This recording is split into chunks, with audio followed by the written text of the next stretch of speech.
कालू जी, ये इतनी सारी जमीनें, इतने सारे पेड़, क्या ये सब कुछ हमारा है? दूर दूर तक जहाँ नजर जाती है सब कुछ हमारा है। कालू जी, ये इतनी सारी जमीनें तुम्हारे पास कैसे आई? कुछ मेरे पिताजी ने और कुछ मैंने गरीब पक्षियों से छीनी है।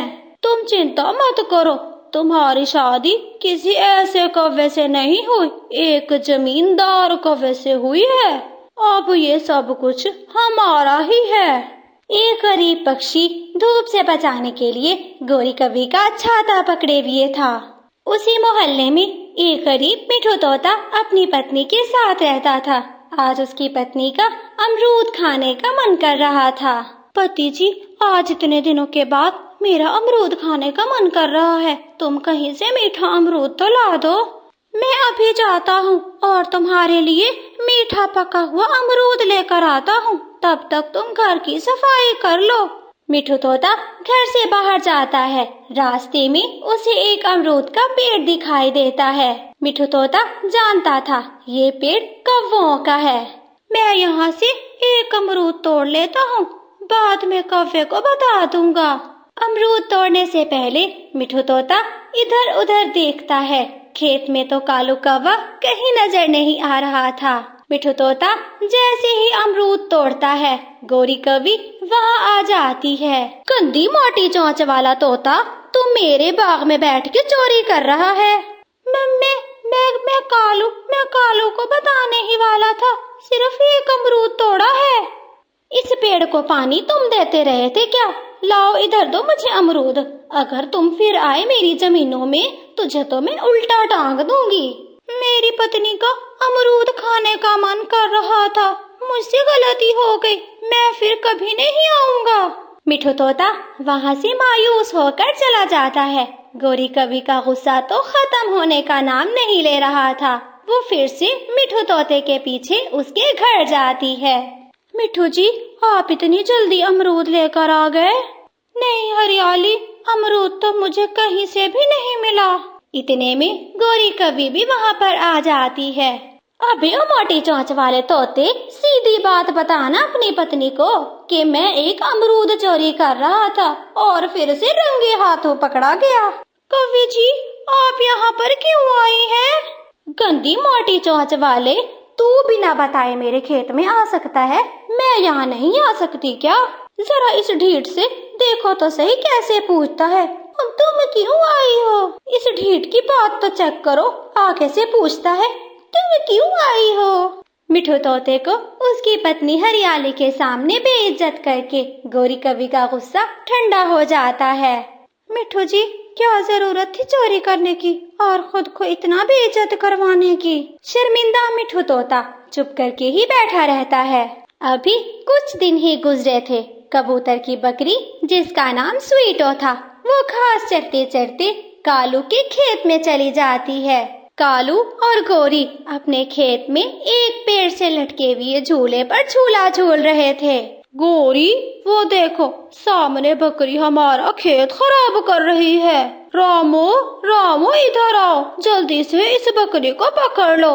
कालू कौवा अपने मुलाजिम से कहकर कबूतर की वो बकरी पकड़वा लेता है। इस गंदी बकरी को पेड़ से बांध दो, 2 दिन भूखा प्यासा इसको रखना है, भूखी प्यासी रहेगी, इसका दिमाग ठिकाने लग जाएगा। सुनो, ना इसको पानी देना, ना इसको घास देना, भूखी रहेगी तो इसको मेरे खेत में आने की अच्छी सजा मिल जाएगी। कौवा बहुत जालिम जमींदार था।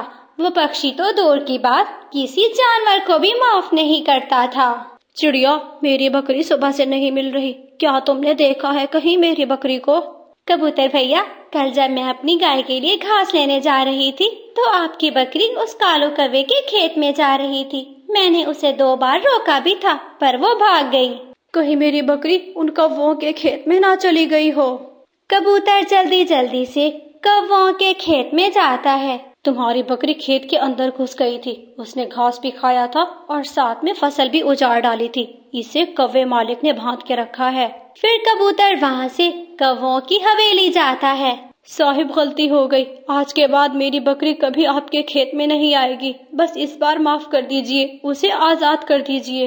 ऐसे कैसे छोड़ दे? तुम्हारी बकरी ने हमारी फसल खराब की है।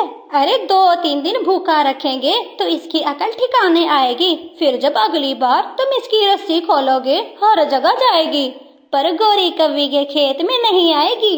कव्वे कबूतर की बकरी को नहीं छोड़ते। फिर 2 दिन गुजर जाते हैं। दूसरे दिन की शाम को बकरी भूख से मर जाती है। मौली, वो बकरी भूख से मर गई है।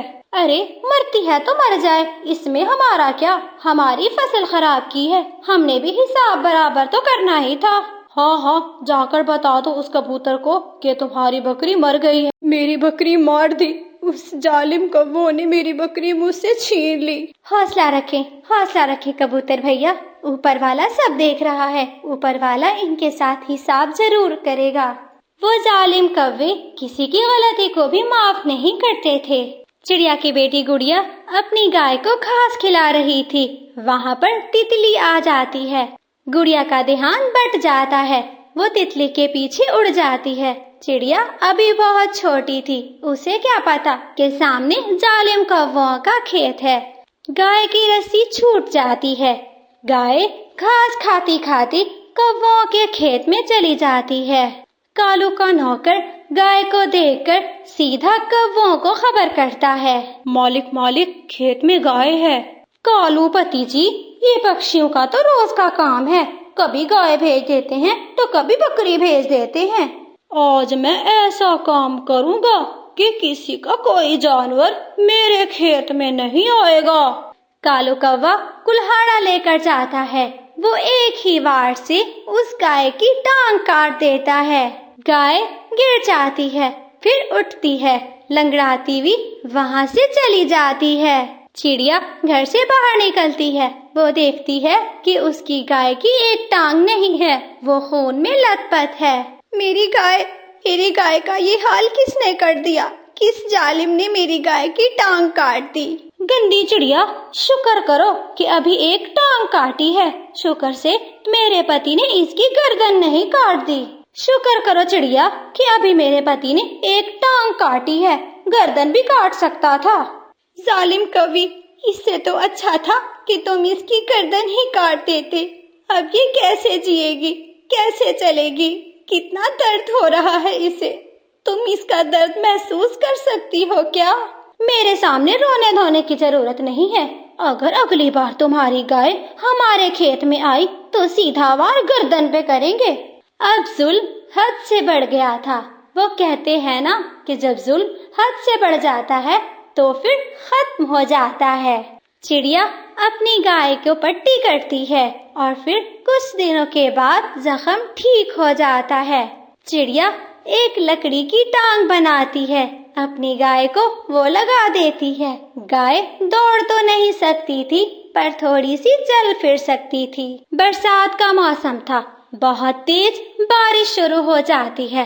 बारिश तेज से तेज हो जाती है। कुछ ही लम्हों में उस कौवे के खेत में पानी ही पानी होता है।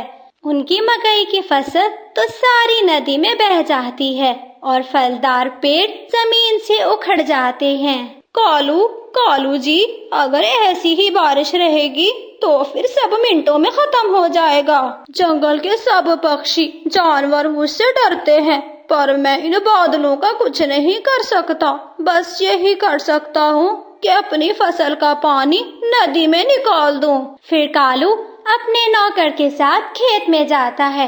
अपने खेत का पानी नदी में निकालना शुरू कर देता है। पानी से एक खतरनाक सांप निकलता है। वो कालू कौवे को डस लेता है। कालू कौवा वहीं बेहोश होकर नदी में गिर जाता है। नदी के पानी का बहाव बहुत तेज था। कालू कौवा बहता ही जा रहा था। उसका नौकर ये सब देख रहा था, परंतु वो कुछ भी नहीं कर पा रहा था। हाय ऊपर वाले, मैं तो लुट गई, मैं बर्बाद हो गई। ये बारिश मेरा सब कुछ खा गई, मेरे खेत, मेरी फसलें और मेरा पति। बारिश कई दिन तक जारी रहती है। फिर आखिर एक दिन बारिश खत्म हो जाती है। खेत सब कुछ उजड़ चुके थे। उस उजड़े हुए खेत में गौरी कवि बैठी रो रही थी। कालू, कालू मेरा सुंदर पति, एक बार वापस आ जाओ, मेरे लिए तो वापस आ जाओ, मैं अकेली बच गई हूँ। गौरी कवि तो भूख से भी मरती थी। उसके घर का सारा राशन खत्म हो चुका था। भूख से बेहाल और मजबूर गौरी कवि तोते के घर जाती है। तोते, सुंदर तोते, मेरे तोते भाई, मैं गौरी कवि हूँ, मेरे लिए दरवाजा तो खोलो। तोते, मैं तुम्हारे जंगल की जमींदार कवि हूँ। ज्यादा बताने की जरूरत नहीं है, मुझे पता है तुम जमींदारनी कवि हो। पर ऐसा क्या हो गया कि इस जमींदारनी कवि को मेरा घर खटखटाना पड़ गया? तोते, मुझे कुछ खाने को दे दो, मैं भूखी हूँ, भूख से मर रही हूँ। मेरा खेत उजड़ गया, मेरी फसलें बर्बाद हो गई, मेरा पति मर गया। तुमने जिसकी बकरी मार दी और जिसकी गाय की टांग काट दी, जरूर ऊपर वाले ने तुम्हें वही सजा दी है। जाओ यहाँ से, फिर कभी मत आना तुम मेरे दरवाजे पर। वो भूखी गौरी कवि वहाँ से मायूस होकर चली जाती है। गौरी कवि को रास्ते में चिड़िया मिलती है। गौरी, जिस तरह तुमने मेरी गाय की टांग काटकर उसे मजबूर कर दिया था, ऊपर वाले ने आज तुम्हें भी वैसे ही मजबूर कर दिया है। अब एक ही जगह बैठ के रोती रहो, दर दर जाने की जरूरत नहीं है। तुमने किसी से भला नहीं किया तो आज कोई भी तुम्हारे साथ भला नहीं करेगा। चिड़िया, मुझे माफ कर दो और कुछ खाने के लिए केवल सूखा चना ही दे दो। बात पक्षियों की होती तो हम तुम्हें माफ कर देते, बात तो जानवरों की है। तुमने जुल्म हमारे जानवरों पर किया है, अभी तुम्हें सजा मिली ही कहाँ है। जब उम्र भर भूख से प्यास से रोती रहोगी तब पता चलेगा तुम्हें। अब आइंदा कभी हमारे पास मदद मांगने मत आना। बिल्लियों के परिवार में एक बिल्ली बहुत बुरी थी। वो हर समय ही अपनी दूसरी बिल्लियों से लड़ाई करती रहती थी। वो ज्यादा से ज्यादा दूध पी जाती, ज्यादा से ज्यादा मांस खा जाती थी। सब कुछ खाने के बाद फिर भी सारी रात उसकी म्याऊं म्याऊं खत्म नहीं होती थी। उसको उसकी माँ घर से निकाल देती है। वो उससे बहुत थक जाती है। चली जाओ यहाँ से। जब भी देखो अपने छोटे बहन भाइयों के साथ लड़ाई करती रहती हो। अब नहीं रहना तुमने यहाँ पर। म्याऊ, मैं भी चाह रही हूँ। मुझे यहाँ रहने का कोई शौक नहीं है। ना समय पर भोजन मिलता है और ना ही समय पर पानी। तुम तो हर समय मुझे डांटती ही रहती हो। म्याऊ, म्याऊ। ऐसे काली बिल्ली अपने घर से निकलती है। चलते चलते वो एक घने जंगल में पहुंच जाती है। वो काली बिल्ली नदी के पास बैठी हुई थी कि वहां पर गौरी कवि और उसका बेटा जग्गू कौवा वहां आ जाते हैं। मम्मा, मम्मा, वो काली बिल्ली मुझे घर लेकर जानी है। मुझे आप वो काली बिल्ली पकड़ कर दें। जग्गू बेटा, इसका रंग काला तो नहीं है, ये तो जंगली बिल्ली है। जंगली बिल्ली हम पक्षियों को पकड़कर खा जाती है। बड़ी खूनखार होती है बच्चे, ऐसी बातें नहीं करते। ये काली बिल्ली मैं नहीं पकड़ के दूंगी अपने बेटे को। उन माँ बेटे की बातें सुनकर काली बिल्ली उनके पास आ जाती है। म्याऊ, किसने बोला कि मुझे पकड़ना मुश्किल काम है और मैं खूनखार हूँ? अरे मैं तो बेघर हूँ, घर की तलाश में हूँ, किसी के घर जाना चाहती हूँ। बाकी रही खूनखार की बात, अरे मैं तो सब्जियां खाने वाली बिल्ली हूँ, मांस कहाँ मिलता है। बस कभी कभार जब ज्यादा मन करे तो थोड़ा सा मांस खा लेती हूँ। बिल्ली, अगर मैं तुझ पे विश्वास करके अपने घर ले जाऊं, क्या तुम मेरे बेटे जग्गू को खाओगी तो नहीं? म्याऊ, म्याऊ। ना, ऐसा सोचना भी मत। मैं तो जग्गू को अपना दोस्त बनाकर रखूंगी। मैं तो इसके साथ खेला करूंगी कवि जी। फिर गौरी कवि बिल्ली को घर ले जाती है। उसको एक प्याला दूध का देती है। दूध पीकर वो बिल्ली तो बहुत खुश हो जाती है। मेरी माँ को क्या पता कि मैं यहाँ पर कितनी खुश हूँ। मेरी माँ तो मुझे समय पर पानी भी नहीं दिया करती थी। म्याऊ, यहाँ तो मेरे लिए दूध का प्याला है। म्याऊ। फिर दूसरे रोज वो पागल जग्गू कौवा बिल्ली की पीठ पर बैठ जाता है। वो दोनों दोस्त जंगल घूमने चले जाते हैं।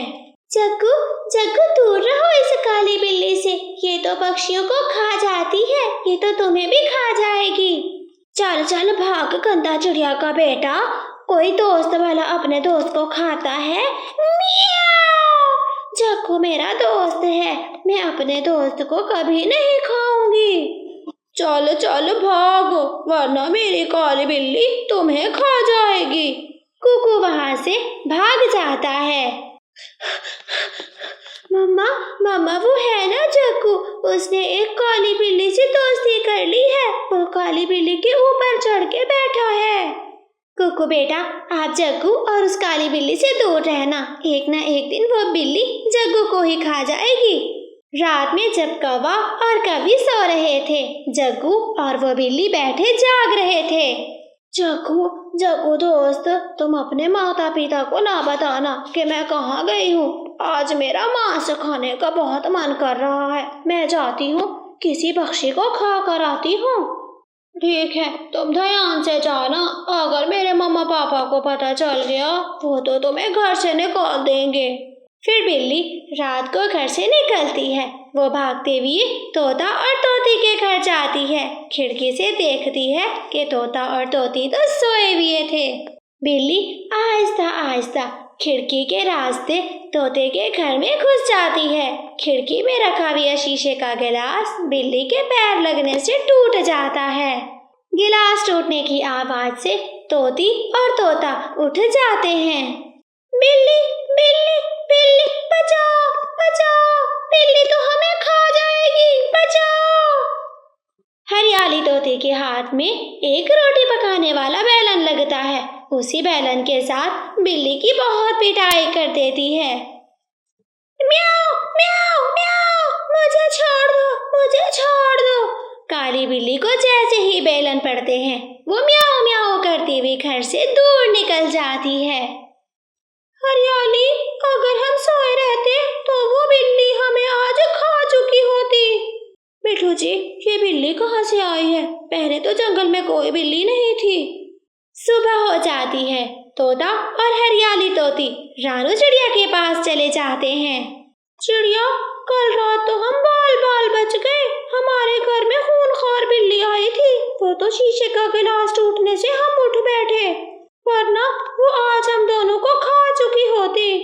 तोते भैया वो बिल्ली तो जग्गू की दोस्त है, उसे गौरी कवि ने अपने घर में रखा हुआ है। हम सब पक्षियों को भगाना होगा उस बिल्ली को, नहीं तो वो हमारे बच्चों को और हम लोगों को भी खा जाएगी।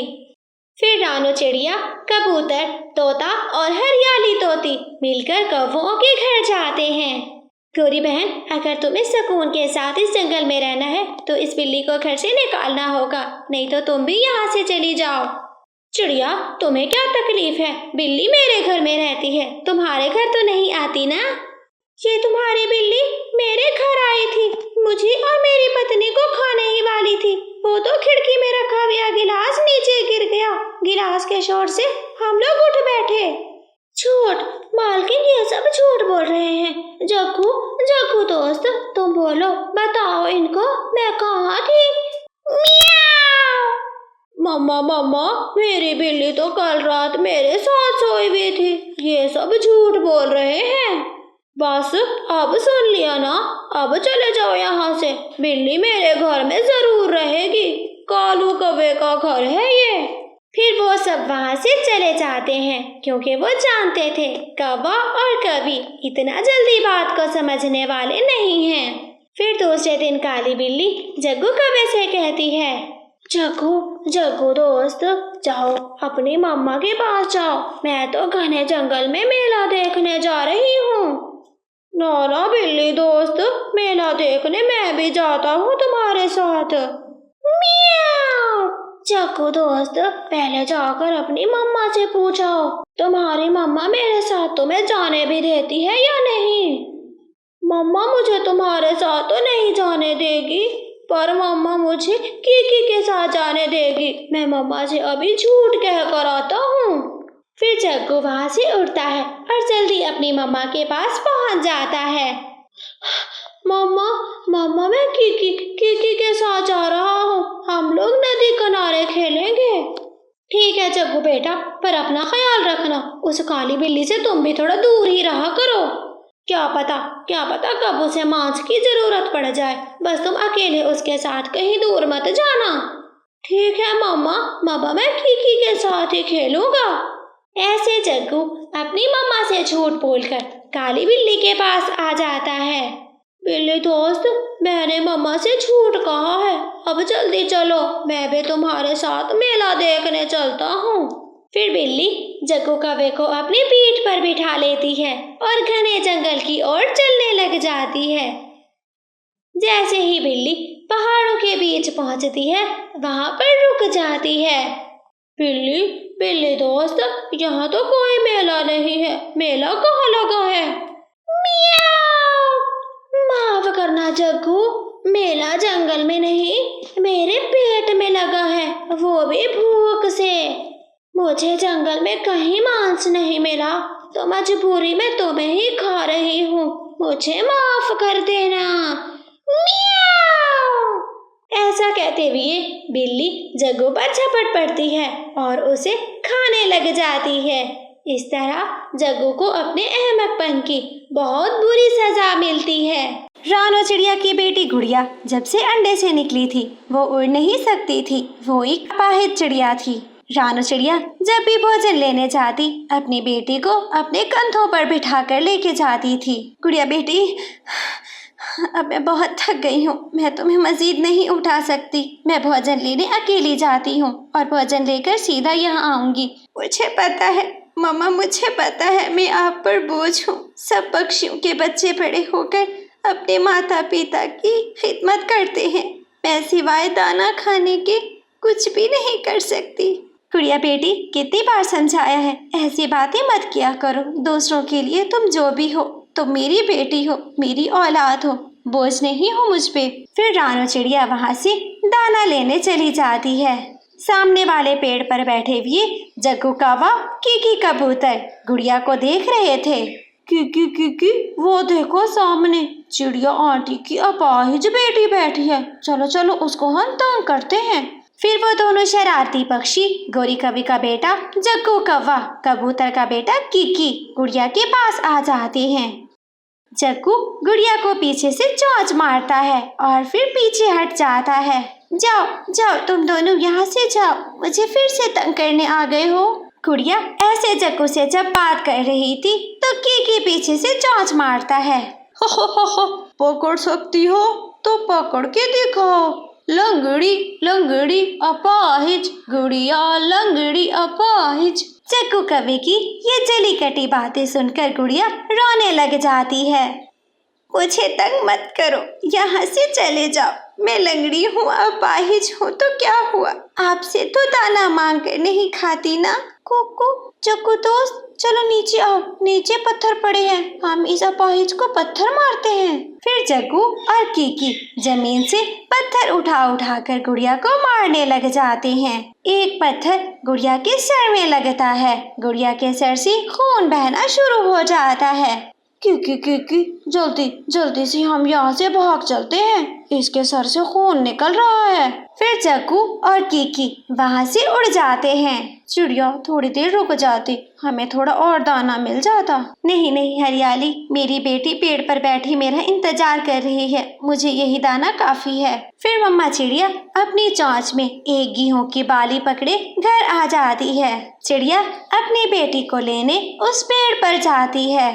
क्या हुआ गुड़िया बेटी, आपके सर से खून क्यों बह रहा है? मम्मा वो शरारती जग्गू कौवा, साथ में कबूतर अंकल का बेटा कीकी आया था, उन्होंने मुझे बहुत तंग किया, साथ में मुझे पत्थर भी मारे। इसलिए तो मैं कहती हूँ गुड़िया कि आप घर में रहा करो, मैं किस से लड़ाई करूँगी आपके लिए, आपको सब बहुत तंग करते हैं। फिर गुड़िया अपनी मम्मा के सामने रोना बंद कर देती है और चुप हो जाती है। मम्मा मुझे दर्द नहीं हो रहा, मैं बिल्कुल ठीक हूँ, चलिए हम घर चलती हैं। ऐसे गुड़िया अपने घर में जब दाना खाने के बाद फारिग हो जाती तो वो अपनी किताब पढ़ा करती थी। एक दिन गुड़िया किताब पढ़ते पढ़ते अपनी मम्मा से कहती है, मम्मा मम्मा मेरी किताब में लिखा है झरने के पास एक फूल है, उस फूल का रस पीने से पक्षियों में पंख की कमजोरी की बीमारी दूर हो जाती है। गुड़िया बेटी, किताबों में कौन सा सच लिखा होता है? आपका पंख शुरू से ऐसे है। जब आप अंडे से बाहर निकली थी तो बुलबुल डॉक्टर ने बताया था आप कभी नहीं उड़ सकोगी। मम्मा, बुलबुल डॉक्टर के कहने पर ना आपने और ना मैंने कभी कोशिश नहीं की उड़ने की। मैं भी बैठ गई, आप भी बैठ गई। गुड़िया बेटी, मैं दाना लेने जा रही हूँ, चलो मेरे साथ। नहीं मम्मा, मुझे सारे पक्षी तंग करते हैं, मैं घर में ही रहूंगी। आज मैं उड़ने की कोशिश करूंगी, जरूर करूंगी। फिर गुड़िया आहिस्ता से अपने घर से निकलती है। वो उड़ने के लिए जैसे ही नीचे जंप लगाती है वो नीचे गिर जाती है। गुड़िया फिर से उड़ती है। वो उड़ने की कोशिश करती है परंतु वो नीचे गिर जाती है। एक राह चलती तितली गुड़िया के पास आ जाती है। अरे तुम बीमार हो क्या? हाँ, मेरा ये वाला पंख ठीक नहीं है, मैं उड़ नहीं सकती। मुझे बहुत दुख हुआ आपको देखकर। क्या आप मुझसे दोस्ती कर लोगी? मुझे जंगल के सारे पक्षी लंगड़ी और अपाहिज कहते हैं। आज तक मेरा दोस्त कोई नहीं बना। आप क्यों बनना चाहती हो? मैं आपकी दोस्त ही बनूंगी। मेरा नाम सुनीता है और मेरा नाम गुड़िया है। ऐसे उन दोनों में दोस्ती हो जाती है। सुनीता सहेली, क्या आप झरने के पास जा सकती हो? झरने के पास एक ऐसा फूल है जिससे मैं ठीक हो जाऊंगी। मेरा पंख ठीक हो जाएगा। फूलों के बारे में इतना मुझे नहीं पता, लेकिन मेरी मम्मा को सब पता है। मैं मम्मा से सब पूछ लूंगी। फिर सुनीता तितली अपने घर चली जाती है। वो अपनी मम्मा से पूछती है, मम्मा, क्या कोई ऐसा फूल है जिसका रस पीने से पक्षियों के पंख ठीक हो जाते हो? हाँ सुनीता बेटी, लेकिन वो फूल बहुत दूर है, वहाँ जाने में पूरा 1 दिन लगता है। मम्मा, मैं जाऊंगी। मैं अपनी सहेली की ये कमजोरी दूर करने के लिए जाऊंगी। मैं जाऊंगी, बस बता दे कि मुझे जाना किस दिशा में होगा। बेटी, फूल झरने के पास है और झरना काले जंगल के उस पार है। फिर गुड़िया उड़ते उड़ते काले जंगल में चली जाती है। जाते जाते उसे शाम हो जाती है। शाम के समय और फिर वो झरने पर पहुंच जाती है। यही वाला वो फूल है जिससे मेरी दोस्त ठीक हो सकती है। रात बहुत गहरी और काली हो चुकी थी। तितली एक फूल पर बैठकर सारी रात गुजारती है। फिर जैसे ही सुबह होती है तितली उड़कर जंगल आ जाती है। गुड़िया सहेली, ये फूल मैं ले आई, मैंने कर दिया। अब जल्दी से इसका रस पियो और ठीक हो जाओ। फिर सुनीता तितली उस फूल का रस दे देती है। फूल का रस जैसे ही गुड़िया के मुंह में जाता है, गुड़िया को ऐसे महसूस होता है जैसे उसके शरीर में जान आ गई हो। गुड़िया का पंख बड़ा और बिल्कुल ठीक हो जाता है। गुड़िया चारों तरफ उड़कर दिखाती है। लो, मैं उड़ गई, मैंने उड़ना सीख लिया। अब मैं लंगड़ी नहीं हूँ, मैं अपाहिज नहीं हूँ, मैं बिल्कुल ठीक पक्षी हूँ। प्यारे दोस्तों, हमें इस कहानी से सीख मिलती है, हालात चाहे जैसे भी हो, हमें हिम्मत नहीं हारनी चाहिए। कोशिश इंसान का ज़ेवर। मौसम बदल रहा था। चिड़िया बहुत खुश थी क्योंकि आज वो अपने माँ वाले जंगल जा रही थी। चिड़िया खुश क्यों ना होती, क्योंकि आज वो उस जगह पर जा रही थी जहाँ पर उसने अपना सारा बचपन गुजारा था। चिड़िया अपना थोड़ा बहुत सामान बांध लेती है और फिर अपने पड़ोसी कौवे के घर जाती है। कौवे, तुम अभी तक सो रहे हो? हमने तो कल ही तय कर लिया था कि हम सुबह सुबह अपने सफर के लिए निकल पड़ेंगे। चिड़िया, मैंने सारी रात डरावने सपने देखे हैं, नींद नहीं आई मुझे, और वैसे भी मैंने कौन सा सामान बांधना है। चलो चलते हैं। चलो कौवे भैया, हम दोपहर से पहले पहले इस जंगल से बाहर और दूसरे जंगल के अंदर होंगे। चिड़िया, मैंने तो अभी नाश्ता भी करना है। कालू भैया, आप चले, हम रास्ते में ही कहीं से नाश्ता कर लेंगे। फिर वो दोनों अपना सफर शुरू करते हैं। चिड़िया बहुत ईमानदार, बहुत अच्छी और सच्ची चिड़िया थी, जबकि कौवा हमेशा उसे धोखा करने की सोचता रहता था, हमेशा उसे झूठ बोलता था। चिड़िया और कौवा बहुत पुराने दोस्त थे, मगर अभी तक कौवा खुद को बदल नहीं सका था। मैं तो बहुत थक गई हूँ। यहाँ पर तो आसपास कहीं पानी भी नहीं है। मुझे तो बहुत प्यास लग रही है। चिड़िया, मैं तो बहुत भूखा हूँ और प्यासा भी। तुम यहाँ बैठो, मैं सामने वाले घर में पता करके आता हूँ, पानी या फिर कोई खाने की चीज। चिड़िया उस पेड़ पर बैठ जाती है और कालू कौवा सामने वाले घर पे जाकर दस्तक देता है। वो घर मिट्ठू तोते का था। तोता घर से बाहर आ जाता है। बताओ कौवे, क्या बात है? तोते, मैं और मेरी दोस्त चिड़िया दूसरे जंगल जा रहे हैं। हम लोग मुसाफिर हैं। क्या तुम्हारे पास पानी है? मेरे पास पानी तो है, पर पानी थोड़ा सा है। यहाँ से नदी बहुत दूर है। मेरे पास जितना पानी है वो मैं आपको दे देता हूँ। फिर मिट्ठू तोता आधा गिलास पानी का उस काले कौवे को दे देता है। मेरे पास यही पानी है, तुम दोनों ये वाला पानी आधा आधा पी लो। ये पानी तो बहुत कम है, इससे हम दोनों की प्यास नहीं बुझेगी। ये पानी तो मैं ही पी लेता हूँ। फिर कौवा वो आधा गिलास पानी का खुद पी लेता है। गिलास खाली करके मिट्ठू को वापस कर देता है। मेरी प्यास तो बुझ गई। चिड़िया नदी से पानी पी लेगी। फिर कौवा वहाँ से चला जाता है। अजीब पक्षी है, अपना पेट भर लिया, अपनी प्यास बुझा दी, पर अपनी दोस्त को प्यासा ही छोड़ दिया। कौवे भैया, क्या पानी नहीं मिला आपको? अजीब जमाना है चिड़िया। उस घर में मोटी चोंच वाला तोता रहता है। मैंने उससे पानी मांगा तो वो मुझे बातें सुनाने लग गया, भिखारी कहने लग गया मुझे। आगे से मैंने भी अच्छी सुना दी है उसे। कोई बात नहीं कौवे भैया, अब मैंने थोड़ा सा आराम कर लिया है। अब मैं पानी नदी पर जाकर ही पी लूंगी। वो अपना सफर फिर से शुरू करते हैं। उड़ते उड़ते वो ठंडे पानी वाली नदी पर पहुंच जाते हैं। चिड़िया उस ठंडे पानी वाली नदी पर पहुंचकर अपना सामान रखती है और जी भरकर पानी पी लेती है। कौवे भैया, आपने पानी क्यों नहीं पिया? आप ही पी लीजिए पानी। कौवा तो तोते के घर से जी भर के पानी पी कर आया था। कौवा नदी में चोंच मारता है। ऐसे लगता है जैसे वो पानी पी रहा हो, मगर वो तो नाटक कर रहा था। जी भर के पानी पीने के बाद वो दोनों अपना सफर फिर से शुरू करते हैं। वो पानी पर कब तक गुजारा करते? दोनों ने सुबह से कुछ भी नहीं खाया था। वो सूखे का जंगल था, वहाँ पर खाने की कोई चीज भी नहीं थी। चिड़िया और कालू कौवा एक जगह पर बैठ जाते हैं। कौवे भैया, अब तो भूख से पेट में दर्द हो रहा है। उड़ना तो मेरे लिए बहुत मुश्किल है। चिड़िया, भूख तो मुझे भी बहुत लगी है। अरे मैंने तो सुबह से नाश्ता भी नहीं किया है।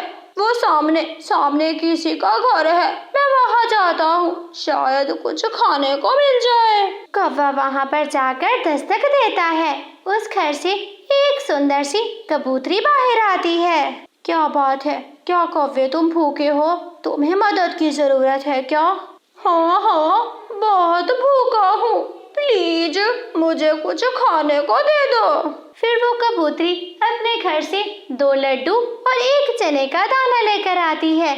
शेले कौवे भैया, आप ये 2 लड्डू और चने का दाना खा ले। मेरा पति मेरे लिए और भोजन लेकर आएगा। आप बहुत अच्छी हो कबूतरी, आप भूखे पक्षियों का बहुत ख्याल रखती हो। ऐसा कहते हुए कालू कौवा वो लड्डू और चने का दाना खाने लग जाता है। कौवे, वो चिड़िया बैठी है सामने पेड़ पर, सामान बांधे। वो क्या लगती है तुम्हारी? देखे, वो भी मेरे साथ ही आई है। उसे भी बहुत भूख लग रही है। ये चने का दाना मैं उसके लिए लेकर जा रहा। फिर कौवा वो चने का दाना लेकर चिड़िया के पास चला जाता है। अजीब कौवा था भाई, दोनों लड्डू खुद खा गया और सूखा चने का दाना उस बेचारी चिड़िया के लिए ले गया। चिड़िया, एक चने का दाना मिला है, तुम खा लो, मैं भूखा रह लेता हूँ। नहीं कौवे भैया, ऐसा कैसे हो सकता है कि मेरा दोस्त भूखा रहे और मैं अपना पेट भर लूं? नहीं नहीं चिड़िया, मुझे बहुत शर्म आ रही है। मैं ही नहीं खाऊंगा ये चने का दाना। कोई बात नहीं कौवे भैया, आप खा लें, हमें आगे से जरूर कोई ना कोई भोजन मिल जाएगा। फिर कौवा इतना बेशर्म था, वो 2 लड्डू खाने के बाद वो चने का दाना भी खाने लगता है।